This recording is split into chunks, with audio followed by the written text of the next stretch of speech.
Hello, beauties. All righty. Welcome to episode 107 of the Colleen Gallagher podcast. I first want to welcome you all because we are a top was 1,000 in global health and wellness, and we actually changed it to be spirituality, and we are 567 or 76. I get it messed up, my dyslexia. But oh my goddess. So if you are here, I am super excited. I'm super grateful. I just am over the top, filled and exacerbated with joy because we have created this podcast to be a space with the intention where you can come and tune in to receive a frequency that will activate, educate, and empower you to begin living a lifestyle you love that supports you financially. If you are returning, oh, hey. And if you are brand new, well, hello and welcome. Health and wellness became a passion of mine because I was diagnosed with thyroid cancer at age 14. And after 9 long years of suffering, I self-healed my body, mind, and soul. So in these episodes, I bring you my own voice, as well as people I meet along my journey to offer perspective, inspiration, and real life proof that when you choose to follow your dreams, you say yes to what is inside of your heart, that you will begin to create a lifestyle that is wildly impactful, fulfilling, and abundant beyond your wildest dreams. We cover topics from health and wellness, digital marketing, new age spirituality, global development, and pop culture current events as it relates to the Great Awakening. So get ready, tune in, subscribe, and be sure to leave us a review to make sure to let us know what you're loving. You can always email us on my website, www.colleengallagher.co, to request episode topics and let us know how everything's going. I love you, and thank you for being part of this collective community. I'm so excited for the day I get to meet you and give you a hug.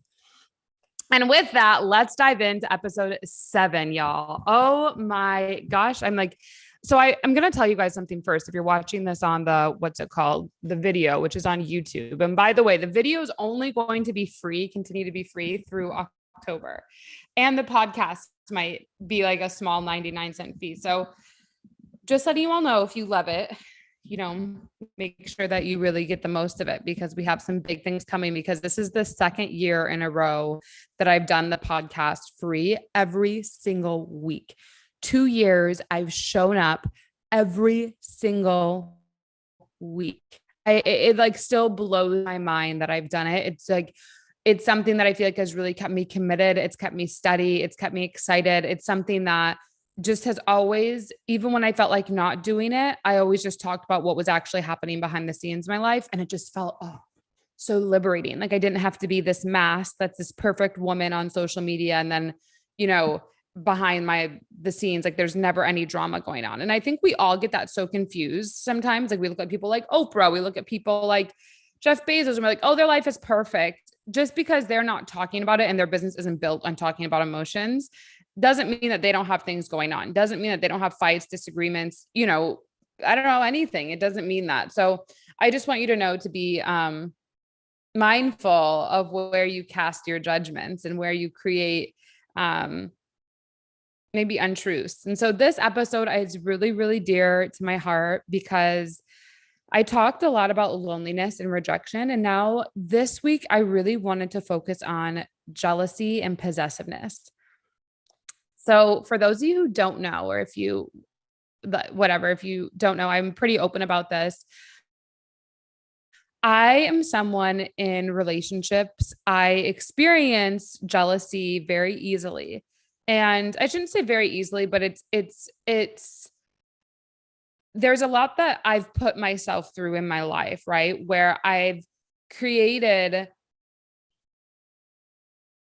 experiences that have led to distrust within men, right? Where I am always questioning if what someone is telling me is actually the truth. It's almost like someone could tell me something, and if I feel it in my body, like they're not saying truth, like if I feel it, I won't believe them. And it's like, or even if I'm trying to have a conversation with someone and I'm like, well, this is what I'm feeling. And they're like, well, this is what happened. I just feel very unsafe, and I feel very I just feel very unheard, unseen. And I will retract from a situation into a little Colleen hole is what I call it. And I just sit there and deal with my emotions and don't talk to the outside world, the person or whatever. I just do it on my own. And so I wanted to talk about this because in the wrong relationships, jealousy and possessiveness has gotten me in a lot of trouble. And I want to kind of dive into that in this relationship or this podcast, because it's not something that we talk about. And it's not something that I think women, we really are like taught how to manage. Right. But in the right relationships, when I've been in the right relationships, it's actually been a really beautiful experience that's actually made it like very hot, very sexy, very like, I don't know, turned on to another level. So I haven't looked up actually what jealousy is. I should actually do that because I want to like look up on the Google before I give you what my definition is, or I give you how I experience it. Cause watch, like I'm saying something and it's like not even true. So hold on. What is jealousy? Okay. Let's see here. Jealousy generally refers to the thoughts or feelings of insecurity, fear, and concern over a relative lack of possessions or safety. Interesting. So safety. So jealousy can consist of one or more of these emotions, such as anger, resentment, inadequacy, helplessness, or disgust. Okay, this is interesting. So that's what the formal definition is. What my definition of jealousy is, it's almost like when I'm with someone and I feel like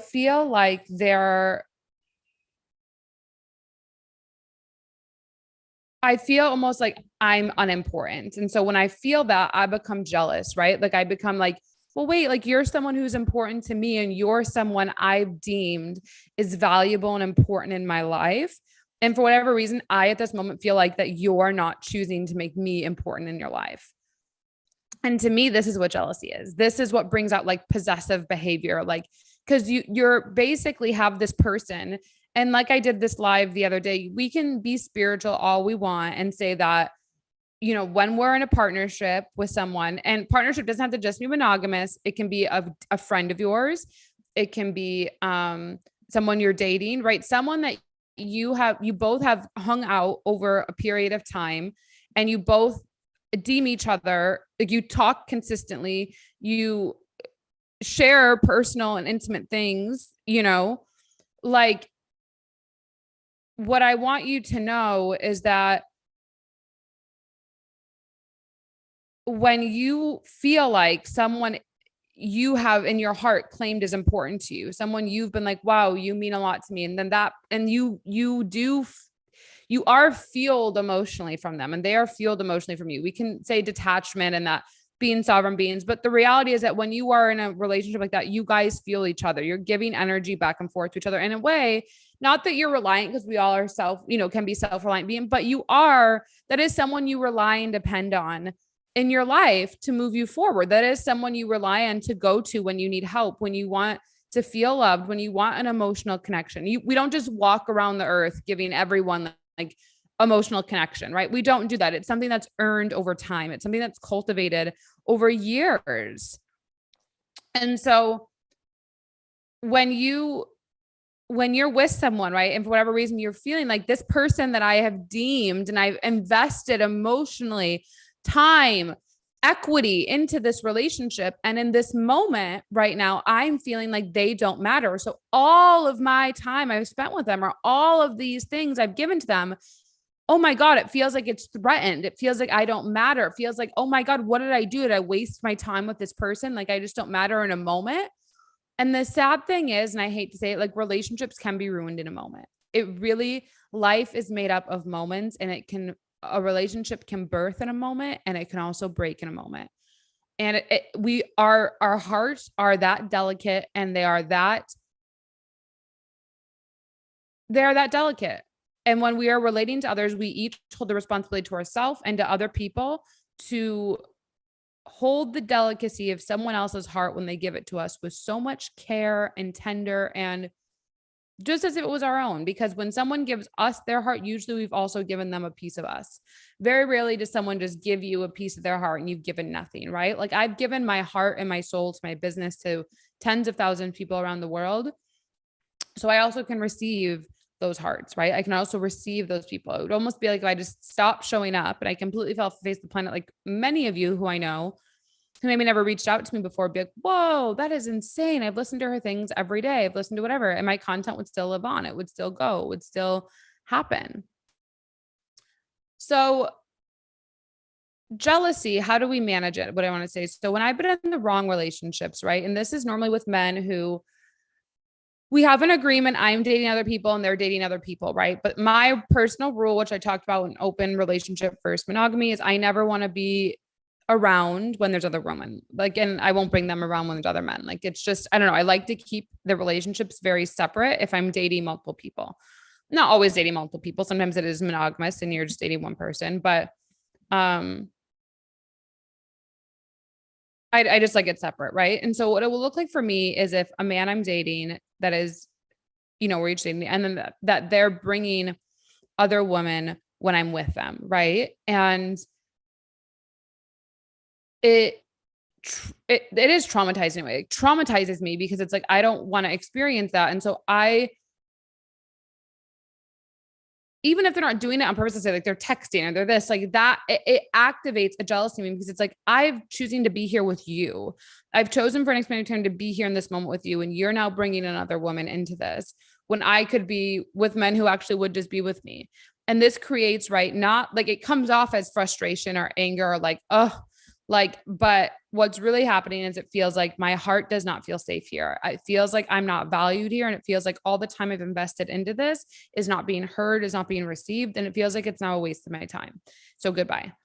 Right. And sometimes this could mean that they're not even texting someone. It could mean they didn't even look at a girl. It could mean whatever, but I just feel it. I feel it in my bones and I know it to be true. And so then you go into kind of a snowball of an argument if this is what happens, right? And this is where possessiveness behavior comes off as men or women, where you're like texting them, like, what are you doing? Where are you at? You're like trying to figure out what's going on because you emotionally are going into a chaotic state. You emotionally, your heart is breaking in a way. Your heart is fragmenting because the way that you envisioned the relationship, the way that you communicated your desires, the way that you communicated for someone to show up for you with agreements and whatever, they're not doing. And so you now are living in a fragmented state of trying to put together a story. What you had a narrative, you had a story, you had a relationship, you had habitual habits of how it was going to be. And now it's fragmented. Boom, that it broke. That's not what it is anymore. And so your mind is trying to pick up the pieces to navigate. What is this new narrative? What is this new story? So you come off as jealous and possessive and whatever. Now, when this happens, I want you to know the relationship just isn't for you. Like you've just got to throw it away. Once your narrative, I don't want to say once, but once the narrative or the agreements that you have in a relationship, like boundary breaking agreements, once they're broken, in my opinion, it's really hard to go backwards. It's really hard. And I think I really tried it with, the narcissistic codependent relationship. And then I tried it again. And it's hard because there's too much memory is stored in the body and memory is stored in your mind. So like the smallest things will happen and you will be shook back to a memory that happened. And it's really hard because it's a narrative that's in you now. When you do this, this is what's happening. Even if that's not what's happening to this present moment, the memory of what happened is so alive because it was so traumatic for you that every time that person does like picking up the phone, leaving early, they can't stay the night, they can't whatever, like you go back into the memory of what it was before, not what it is today, because that memory is the foundation. It's what laid the pillars, and you can't relay pillars. Once they're there, it's very hard because you need both people who are consciously committed to the work. And unless you are already married or unless you already have children, it's really kind of like, why do all this work out of something that's broken when there's so many abundant opportunities to make something new? And I think this took me a long time to learn. It's like, well, there's so much history in the memories, but what percentage of the memories are actually good? And, this is like the bad part of jealousy and possessiveness. So I just want to share that because I definitely know what it feels like to be the woman I have, who's like calling, like 6 times in a row sometimes, you know what I'm saying? Cause I'm like wanting to know where someone's at. I'm emotionally not well because I'm either visually seeing something in my third eye, or I'm experiencing like something that used to happen in our relationship and now it's not happening. So it's causing this chaoticness in a way, like an emotional deep reaction, because you're feeling a withdrawal. And that it is kind of like when an unhealthy jealousy and possessiveness, when you feel that withdrawal, it is like a drug addiction, because you are relying on someone for emotional connection. We can bullshit our way all the way we want as spiritual beings. When you are in a partnership with someone, when you care about someone, when you have years of history with someone, you care. I don't care what you say. That person does emotionally. You guys give each other things. So I first wanted to start out by saying that that's the bad part of it. That's like the part that I think is toxic. It's not so great. You know, I've had my fair share of horrible moments, more in college than I really do now. Now it's more like, okay, I'm feeling this jealousy or I'm feeling this possessiveness and I can catch it and I will communicate, hey, to the person. I'll say like, hey, I'm noticing this was how our relationship was. This is how it is now. And this is what's causing me to act out in these ways. What are your thoughts? And if someone's willing to have a dialogue, great. And if they're not, move on. It's not, and I know it's hard because I just went out this weekend on Saturday, or was it Saturday? Yeah. And I get it. Moving on isn't easy. It's not like this thing that we can just wave a wand and whatever. Like, you're used to habits with someone. We are creatures of habits as humans. We are, like, every week I show up on Monday, I go for my walk. And so it's hard to break a habit with someone you're used to communicating with, you're used to spending time with, you're used to having physical touch with. It's hard because you're breaking memory, you're breaking habits, you're breaking comfort, you're breaking emotional and reliable support. So it's not easy, but at the same time, being in pain isn't easy. The same time, not breaking through isn't easy. At the same time, living in the same narrative over and over and over isn't easy. So the next thing that I would say is, how does jealousy and possessiveness turn to like, so good, like sexiness and beauty and all of it? So one is when you experience, there's a guy I was dating, bless his heart, and we were traveling. I won't say where. We were traveling and we were just like at a bar. We were going out. It was so fun. We had a beautiful day by the beach. I think we drank most of the day. We went to a parade. It was just so fun. And we go to the bar and it was packed and he wasn't doing anything really bad, but he just kind of like went over and there was like a woman who came by him. And I knew he wasn't doing anything. Like, I don't even know what, like, I knew he was just like literally sitting there, but for some reason I felt jealous. Like, I just felt it.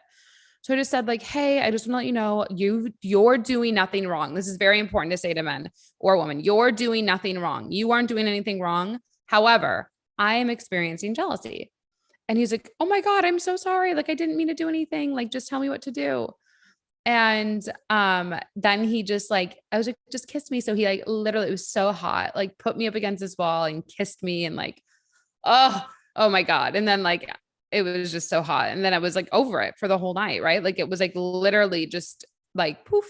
And it became like just this thing. And so there was no possessiveness over it. There was no, like, that didn't come out because his reaction to it was just so beautiful. Like, it didn't have to come out. It didn't have to, I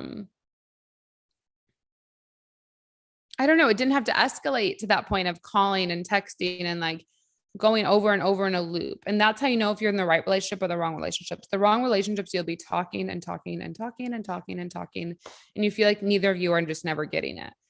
And that's just because you're on different frequencies. Doesn't mean that they're wrong or you're wrong or they're right or you're bad or you're good, they're whatever. It doesn't mean that. It just means like you're just operating in different frequencies. And wouldn't you want them to go find a relationship with someone who's actually going to work for them, is okay with them dating multiple people and maybe not having agreements and having them be accountable to agreements that you have? Wouldn't you rather them date someone who doesn't have desires or standards for what they want and you do? Like, someone who maybe doesn't care about having sleepovers or whatever, if that's important to you. Wouldn't you rather them find someone who's okay with that? Like, I think we have to look at these things and see like, yeah. And wouldn't you the other thing is like, if someone is like, they give you feedback all the time. This was something I had like kind of recently. It's like all the time, feedback, feedback, feedback, feedback. It's exhausting. It's like, dude, I like who I am and I am proud of the woman I am. And if you always are wanting me to be better, like I'm not going to be the person for you. Like I don't want to be with the guy who's always finding every single flaw that I need to do to be better. Like that's not enjoyable for me. Like it's like nitpicking. And then and then you're expecting you say something like, I don't like when you call me or or whatever it is during this time. Or one guy, like, I don't like when you call before 10 a.m. or whatever that it was. And it's like, okay, then I'm not the one for you. Like, you know what I'm saying? I want to call the guy and like say good morning and how are you? And like, whatever, like quickly. And if that's not it, then go find a woman who doesn't want to talk to you, who's not interested, who doesn't want to plan things. Like find that person. It's not me. And you would want to find someone who wants those things, because there are people who want to do that with you. There are people who want to meet your desires. People delight in meeting your desires. People love to meet your desires. People love to see you happy and joyous and fulfilled. People love that. They just love it. It brings them joy. It brings them fulfillment. It brings them, people delight in that. So I just wanted to do this one because I feel like this is a big topic that a lot of women or men, they kind of ask me about. And men, obviously, I'm not used, so I can't experience like jealousy the way that you do. I feel like men, it's kind of still the same thing. If you're experiencing jealousy, right, for the right woman, you just want to be honest. Like instead of being like, I'm angry. And I think it's like sometimes it's hot when a man's like protective of you, like, ooh, like they want to grab you. And I don't know, like that's hot as well. Like, or, but if a guy is like, if you experience jealousy, it's kind of the same thing. It'd be like, hey, you're doing nothing wrong. I just want to let you know, I feel jealous of this person, or I feel like there's this person, if you do feel like this person may feel like a threat to our relationship. I feel like they're trying whatever. And I feel like you're maybe not seeing the signs. So I just want to share this, and what can we do so I feel safer when you're around these men or when you're around whatever. Like I think it's the same conversation, just coming from a very heart-centered place and not making the woman wrong and not making the guy wrong for you experiencing jealousy on behalf of them. Like it's not their right, it's your feelings. So you want to own your feelings, but you don't want to make them wrong for what they're doing, because they may not even be doing something wrong or know that they're doing it. Now, obviously, if someone's purposely doing it, once you've said like, hey, like I said, like I don't want to be around other women, and then they do that, obviously that's boundary breaking behavior. And that's just, they're trying to stir the pot. They're trying to get a reaction out of you. And that's not a relationship. That's not love. That's not kind. That's not why that's not someone who cares about you. In a very blank statement, it's not. So yeah. And I think the other thing that you guys can do on this, if you really enjoyed this, please let me know, because I'd love to hear this. Kind of a vulnerable one for me, but I really wanted to go live and share about this because I know it's a topic that I've really struggled with over the years, and I've had to manage and I've had to navigate. And so I really hope that this serves for you guys. And the other thing that I'd like to offer, that I'd like to share here, is that if you want to go deeper, there's two ways to go deeper on this. One is my third book, An Uncompromised Life. If you haven't read that book, I highly recommend it. It's really for understanding heartbreak and trauma and to really fall in love. And I don't talk about jealousy in there, but it's a really good starting place if you experience jealousy, understanding what is the trauma that's allowing you to feel that way, right? Like I experienced a lot of things, right, where I chose to experience in this lifetime a lot of things where I see why I become jealous, right? My history would explain that. And I really have found men who have helped me change that paradigm. Like I said, made it so hot and so I'm like, oh, I'm feeling that. And they'll just kiss me and like, push me up against a wall, or they'll like grab me, and it just feels like so good. Like you're just like, oh my God, like, I don't even know why I thought that, like I've felt that. And that's like how it becomes hot. I don't know. That's how it becomes like, he's just like, I've got you. Like, don't worry. Like, it's just, I don't know. Like I can't even think about it. But that's like the beautiful part of it. And I wish that for everyone, right? Because it's very healing, that experience. And yeah. So anyway, one, my first book, or sorry, my third book, Uncompromised Life. Two, I have a workshop called Overcome Heartbreak and Trauma and Experience the Unexplainable. It's on my website. And everything on my website is now, if it's all self-study, but self-study is $111. So you can get everything for $111, which is amazing. Like, I just felt so called and inspired to do that. So it's super affordable. There's no reason to not. And the second thing that you can do is get for men, if you want to do the how to make the awakened woman crave you. That's a workshop that I did, especially on how to really support men to have like people like myself, the awakened woman, of like, how do you know when a woman's like, I'm jealous, like to push her up against a wall or to like make her feel sexy. Like, I don't know. I just go through those things instead of like buying into the drama. Like, instead of being like, well, I didn't do anything wrong. It's like, oh, she knows I didn't do anything wrong. Like, let me just correct this real quick. Like it's like giving you that confidence of how to navigate those situations in a better way. So anyway, I'd recommend that. But I hope this helped you guys. And it means so much to me when you guys listen to these episodes and you reach out to me and you're like, I love this, or whatever that it was. So just reach out, let me know. I love you guys. I'm here for you guys. If you have any episode topics, let me know. But you guys mean a lot to me. And if you can please make sure, if you listen to this, please, I'm begging you to leave a review on Apple Podcasts. We're at 25 reviews, which is so exciting. But it would just mean a lot if you could, leave a review, because it helps us with ranking. And it also helps when people know, like when they find us, to actually watch it or listen to it or download or whatever. So anyway, I hope you have a beautiful start to this week. It's the first Monday in June, right? Because last Monday was still May. So I love you, and let's lay this together, everyone. Bye.